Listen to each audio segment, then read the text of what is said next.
Welcome to the show, Brian. Super happy to have you on. Thanks for being here. Thanks for having me, Ethan. I appreciate you. Of course, of course. So just curious, what actually inspired you to start Xact IT, and sort of how has the personal journey shaped the company's mission and value? Sure. So I guess you can say I was always one of those people at a very young age who just couldn't really see themselves working for somebody. Like I got Mm-hmm. I would kind of, my parents obviously had jobs, and as I can remember many points in my young years of saying to myself, like, I don't understand like why people go to work for a paycheck. Like, Oh, yeah. right. So, just but to have that at like 13 years old, that was always like, I look back and say that that's kind of like odd to me that I always thought that way. But Mm-hmm. you read stories about certain people, like obviously you can tell from behind me, I'm a huge hockey fan.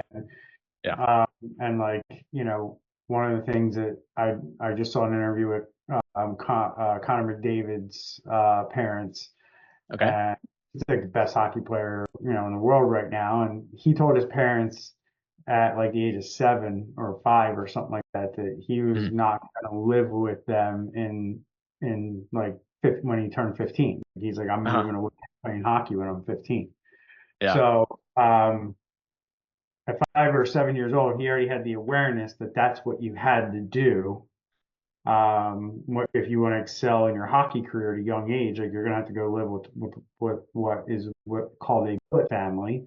Okay. Uh, and he knew that, and he told his parents, and his mom was like, "What are you talking about? You're 5 or 7 years old. You know what I mean? Like, what do you mean you're gonna go live with another family?" And sure enough, Mm-hmm. that's what happened.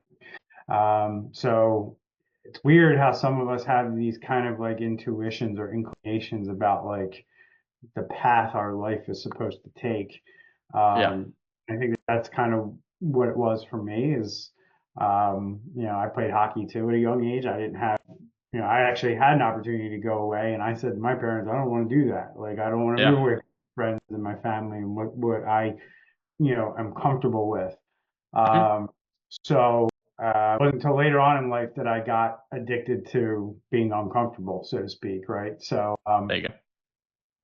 So yeah, that was the drive. It's always been Mm-hmm. inside of me to kind of do it. And then along the journey of kind of growing up, going to school, um, had an opportunity at one point early when I was actually in college, and I was waiting tables, and some guy owned a company in New Jersey, and he used to come in all the time with his wife, and got to know them.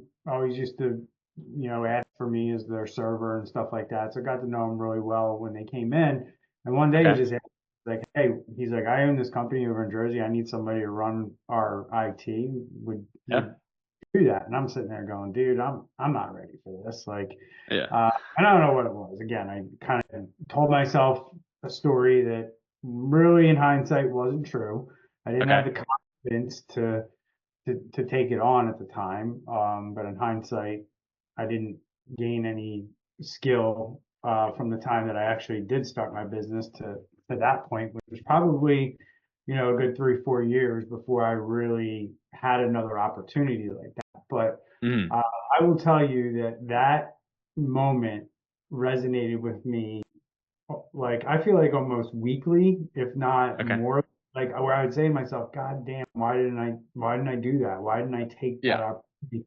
Which led to me then saying to myself, if that opportunity ever comes in front of me again, I'm not turning it down. I don't care what it is. Yep. So fast forward, maybe 2, 3 years. Now I'm working down at the Philly Navy Yard doing web development for the Mm-hmm. Navy as a defense contractor, and built some really cool applications, and as a result had a pretty good reputation, and my name kind of shot up, in the workplace there pretty quickly. There you go. um, had Navy captains and commanding officers calling me into their office to give them insight on technology and what we can do and things like that.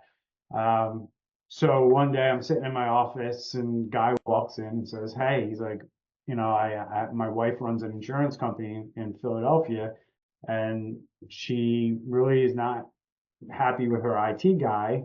She's having Yep. all kinds of problems. Would you want to talk to her?" And it hit me like a boom. I'm like, this is it. I'm like, Yep. this is it. I'm not turning this down. I don't care what it is. I'm saying yes. So Hmm. I don't even think he finished the sentence. I was like, yes. Yeah. I'll talk to her. I'll do it. Mhm. So I think like that, I think the next afternoon after work, I drove to her office, and what I thought was going to kind of be like a job interview, she had a punch Mhm. list for me, and she's like, "These are all my problems. Can you Yep. fix them?" And I started working on some of them, and she was like, I mean, I spent probably 3 hours there, and she was Yeah. at the end of 3 hours, she was like, "All right, how can we come up with a plan to get rid of our IT guy?" So that was it. We came up with a plan, moved him out. I Yeah. moved in, took over the account. That was my first client. Got a Hmm. couple more along the way while I was still There. working at the Navy. Yeah. And then by 2004, I was having a conversation with my wife saying, okay, I'm burning the candle at both ends. I'm making enough money doing the side gig as I am at the Yep. regular job. Yep. I'm gonna take a shot here before we have kids. Mhm. And Absolutely. Uh, that's that's how it played out. no, that's actually really I like the sound of that. No, I think one of the things uh, for me, I sort of had something similar to where it's like I'm working with a really good mentor, super successful in business, whatever. And then one was like my own path, and I ended up going down my own path, but it actually ended up working out fine because then it was just like I gotta stick it to him because he's like you should me that drove me like crazy because I was like I gotta stick it to him, so that way when he sees me in a year, it's like boom, he did bam bam bam. Yeah. I mean, I think anybody who's successful wants things to work out. But I've always said this to people, like you can't tell you got to figure it out on your own, right? You got to see it for Certainly. yourself, right? So in that process, you're either going to learn that you can do it, or you're going Hmm. to learn, you know what, maybe I'm not cut out for the full enchilada of being a business owner, and I'm really good Hmm. at this one thing, and I'm better off partnering up with somebody who can scale and grow a company while I just play an important cog in that wheel, right? Yeah, So I think we all go through that journey, and it's good. I think it's good to find people that will support you in that process that way. They'll look at it and go, they won't get upset with you because for you sure. want to do your thing, Hmm. and also understand that like you got to figure it out, and maybe you'll come back around, and you know it'll work between the two of you or not. Other Either way, you hope the best for that other person. Absolutely. And hoping the best for the other person is literally the best case scenario because if at any point, you know, he needs something from me or I need something from him, there is that goodwill, that rapport to where it's like, cool, no, that's good. I guess you operate in a super competitive space, cyber, and it's sort of going crazy. It seems like going into 2025. What do you feel like? How do you actually like differentiate or stand out and like drive growth in what seems to be sort of tough crowd space? Um, it's a tough crowded space, in my opinion, because not that there's. I look. I come from our company. We started as a traditional IT service MSP, and we've evolved our practice more towards security. Um, and now we do a lot of consulting and work that is driven from the client. So I look at the MSP space as way more competitive than this particular space, cybersecurity. Mhm. Uh, and then when you kind of couple of cybersecurity with compliance knowledge, you really start to kind of weed out the fakers, so to speak, or the Yeah. people truck in trucks who can kind of figure it out and sell cybersecurity services to companies who don't care whether somebody's like has a certification or is formally trained. Yeah. That's all part of this business. It's always been and always will be. Hmm. We've concertedly made an effort to get certifications and do the right things in terms of showing, either through industry certifications or through going through certain processes in industries to just Hmm. show that we take this stuff seriously, and here's a third party that backs up what we say. We're not just out here swinging money that sounds Yeah. good, so you buy from us. So Yeah. I don't look. I look at the cybersecurity space right now as competitive simply because businesses are just underspending in cyber tools and technology and services. Hmm. Um, and unfortunately, AI had to come along and kind of, perpetuate what's going on. But Hmm.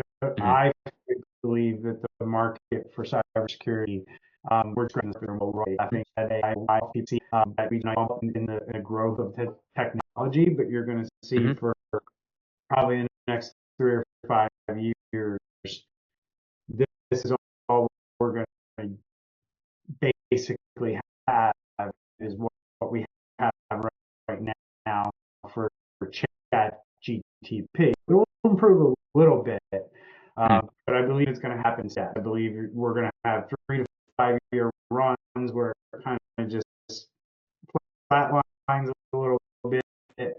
And Hmm. those flat lines will be the opportunities for companies like us to go in and talk to companies and say, hey, AI is not really all it's cracked up to be.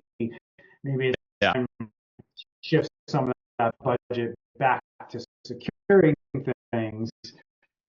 Hmm. Uh, because at the same time, the, the risks and, and the visibility of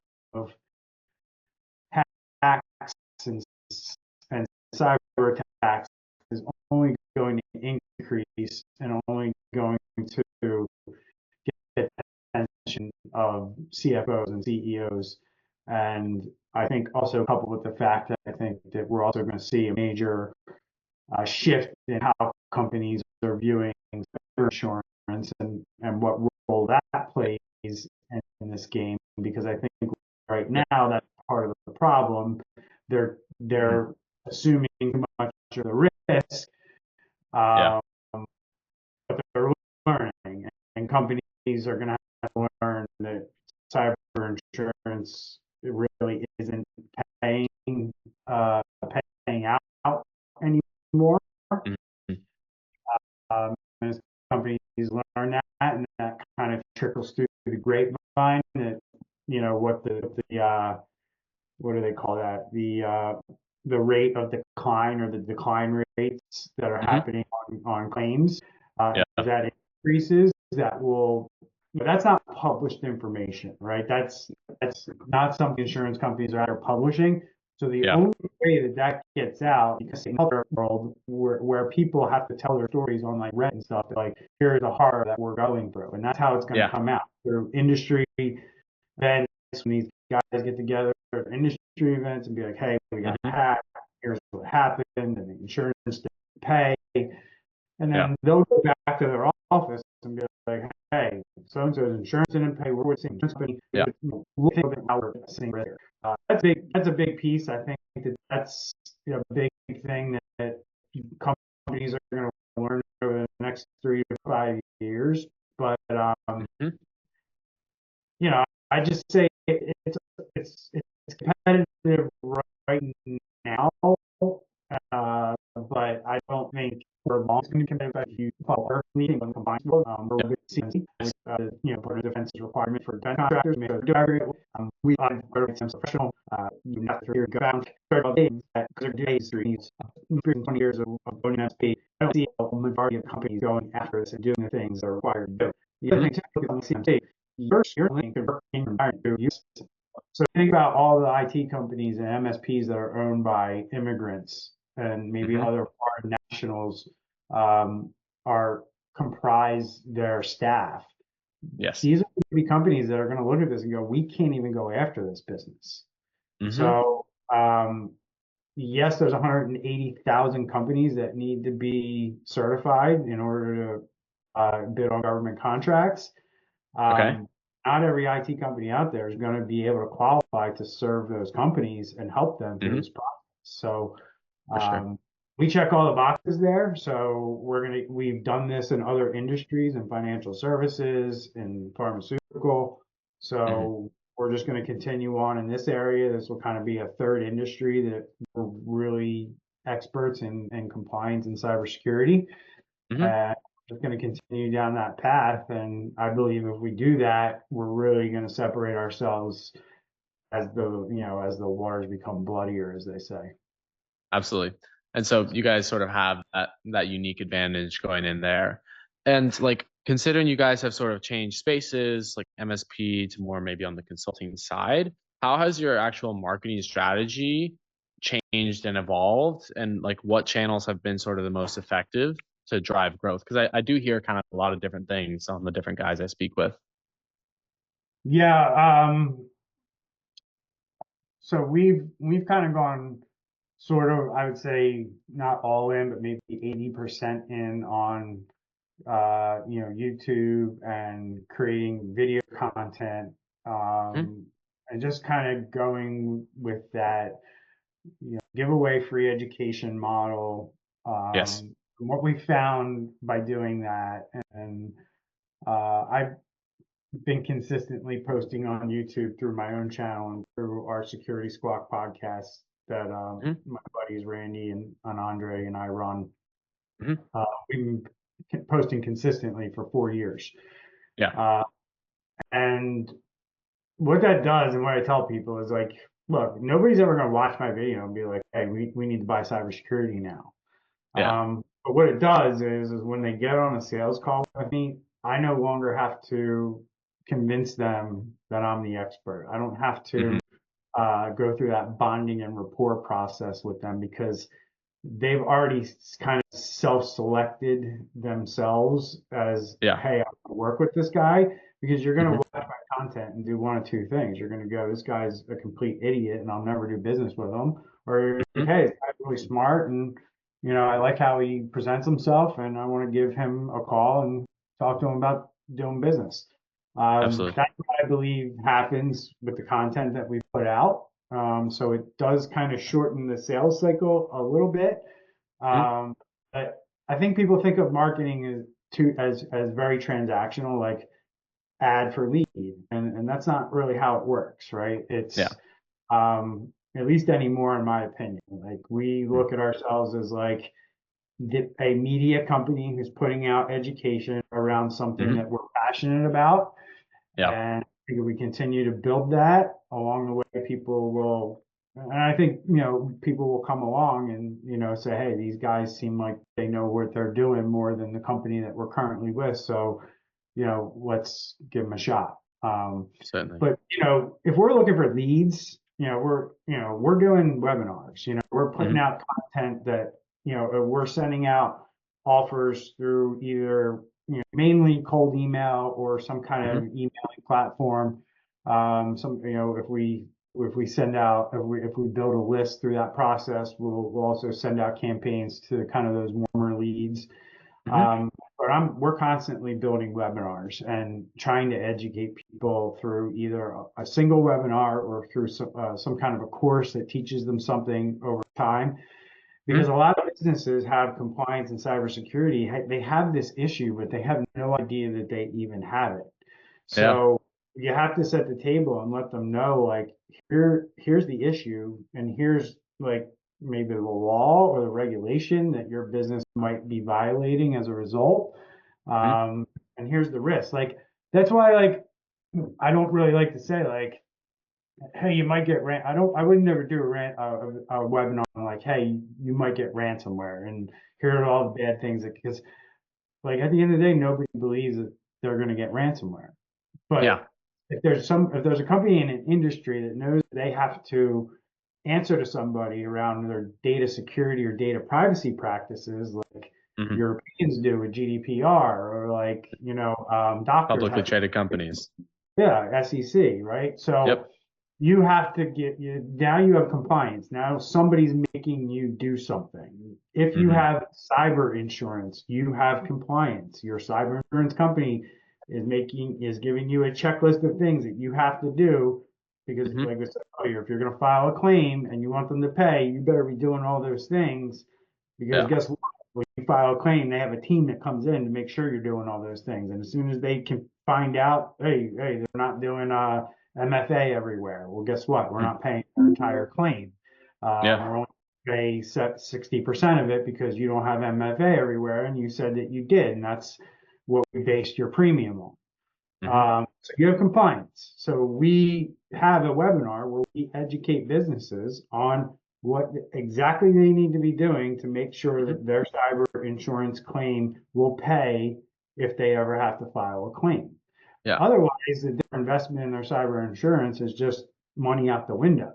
Hmm. So we're trying to help them protect that investment so it pays when they need it. So we're not saying like, hey, protect yourself from ransomware. We're saying like, hey, you bought this, you invested in this product, you have this in your business. Yep. Now, let's make sure it works when you need it. Absolutely. And like, you doing the cold emailing to get the people to the webinars, and like, what does that typically yield? Like, say you have, I guess, how many people are you typically having on a webinar, like, per month? And then like, what sort of conversion? Because I think a lot of guys in the cyberspace are scared to do webinars because it's like, it's a waste of time. People won't care. But yeah, I mean, I guess, what does the metrics look like on your end? I don't have the metrics in front of me, and I can tell Sure. you we run so many campaigns that it's all over the map. Yeah. Right? We're constantly rolling out new campaigns and testing them. And Uh yeah, huh. we kind of know that a click rate of about 3% is where we want Hmm. to be. Sometimes we're double that or Yeah. significantly higher than that with certain campaigns. Hmm. And when we're below that 3%, we're adjusting, right? Absolutely. Why is performing at 3%? Hmm. Uh, is it our list? Let's take a look at that. That's where we start. And then if Hmm. it's, we are not identifying any anomalies or weirdness with our list, all right, let's A/B split test our messaging. Let's shorten up the subject. Let's shorten up the messaging. We Hmm. try different things to see if we can generate a different click rate. Sometimes we just don't, we miss the mark, right? We For think sure. something is a genius idea on our side of the fence, and the market doesn't think so, right? So, we'll let things Classic. run for 2, 3, 4, 5 weeks, and if it doesn't yield the kind of numbers that we're used to seeing with campaigns that we know work, we kill it, Hmm. and we move to something else, or maybe we just change the list and go to a different industry, but push the same offer, or go to a different geographic market and push the same Hmm. offer. It really depends on what we're doing. Sometimes we do industry-based campaigns. Sometimes we do geographic-based campaigns. Sometimes we do them based on demographics of the company Yeah. size. But we're constantly split testing. Even when campaigns are doing well, we're all right. Hmm. That one won. Now let's create a new one and see if we can improve that one. Absolutely. Do the same thing with ads. If we see a message that's working with email or Hmm. organic social media, then we might consider running some paid ads around that. But we Hmm. usually don't design paid ads unless something organic is showing promise. Okay. For sure. No, that totally makes sense. And what advice would you give to other companies, other business leaders looking to sort of drive the growth and maintain that competitive edge? Like, it seems like you guys have been able to do fairly well so far. Yeah, I mean it's been a journey and a struggle to get here. Sure. We've worked with a bunch of different marketing companies, coaches, Hmm. uh, along the way, and I mean I'm not going to say they weren't all bad, but they weren't, none of them were crystal clear on how we were to develop what we've developed and what we know today. Mm-hmm. Uh, I call it teaching from the stage, right? Okay. And what I mean by teaching from the stage is everything that like a marketing coach or somebody who's trying to sell you marketing services or coaching, and they're Hmm. doing it from a stage, they can make things sound really great and really easy. Yeah. Um, but they don't teach you about all the frustrations that you're going to run into along the way, right? And I'm Mm-hmm. like, I'll just go back to my days when we used to do direct mail marketing, right? Yep. Well, sending out thousands of letters a week is great. We're hitting, but they don't teach you about all the bullshit with the post office and stuff not going through because things aren't stamped correctly or you didn't use the proper postage amount and Yeah. or like we're trying to use media mail to save a buck and we put a pen inside of it and because of that we can't use media mail and all this mail's coming back to us now. Yeah. All lessons we had to learn, all these little nuances that exist in every marketing thing. When you run ads, you're going to learn like, oh my God, why did my budget get blown in 20 minutes? Well, Yeah. because audience sucked, right? And you got to learn like what a good audience is so your budget doesn't get blown and your ads not being shown to half the world. Yep. Uh, and the same thing with email marketing, right? Your deliverability rates might drop to the floor because of some record in your DNS that's screwed up, or Yep. it's all these little things that you have to be aware of with these little campaigns that nobody teaches from the stage. Mm-hmm. Uh, and that's what I would say. I love Gary Vee, but I really think Alex Hormozy is probably his advice is better than Gary Vee, where Gary Vee kind of wants you to be everywhere and Yeah. omnipresent. I think you can be omnipresent if you're Gary Vee, Mm-hmm. but if you are not Gary Vee and you're just a one man show or you're a small team and you're trying to figure this out, pick a Yep. platform like TikTok or your YouTube, figure out Stick to it. and figure that out and become an expert with it. We've decided to go YouTube Yeah. because you can't do it all. You can't do them all well at the same time. Like I Certainly. really see it like if we're gonna do well with TikTok, I gotta hire a person and dedicate them to TikTok. Yep. If I'm gonna do well with LinkedIn person, not one person saying, we've tried that. It doesn't work. I'm gonna do everything. Yeah, we're gonna do, here, post that to TikTok, post that. Look, you can do that, but don't expect much engagement, right? We For take sure. our videos, shorten them up, put them on TikTok, crickets. Mm-hmm. So we know it doesn't work. So then we decide, all right, do we stop and just, put TikTok on the back burner until we can actually do shorts correctly so it does well on that platform? Mm-hmm. You know, I'm kind of a fan of that. I'd rather Yeah. just put content out that we know can start driving engagement and we can focus in on that particular piece of content and improve on it so eventually we do drive engagement. That's what we did with YouTube, right? Yeah. It took many years to figure out what we need to do on YouTube to make it work. And we've Mm-hmm. figured out a formula that works pretty well. Yeah. We know how to create content that drives immediate engagement. And then we also know how to create some content that is found by the people that we want to be doing business with, which is a different kind of content, but they both play off one another, if you know what I'm saying. Yeah. So, Okay. Very nice. Awesome. Well, Bryan, thank you so much for the episode. Very interesting insights when it comes to the growth, especially in the marketing. I think picking one thing, one channel, one offer can get you to the $1 million a year, whatever Mosey says, something like that. yeah, So I it's think that's one really useful. platform though, right? Yeah.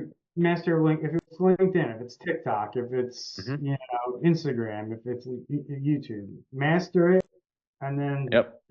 you'll learn it. You'll be able to probably take 80% of what you learn from that platform, Hmm. apply it to the new platform, and then the rest of the 20% you figure out and then you delegate it. Hmm. Absolutely. Beautiful. So where could people find you if they're wanting to get in contact with you, Bryan? Hit me up anywhere, LinkedIn, Instagram, Facebook. That's how you can get with me directly. Obviously, our website, Xact IT Solutions, is xitx.com.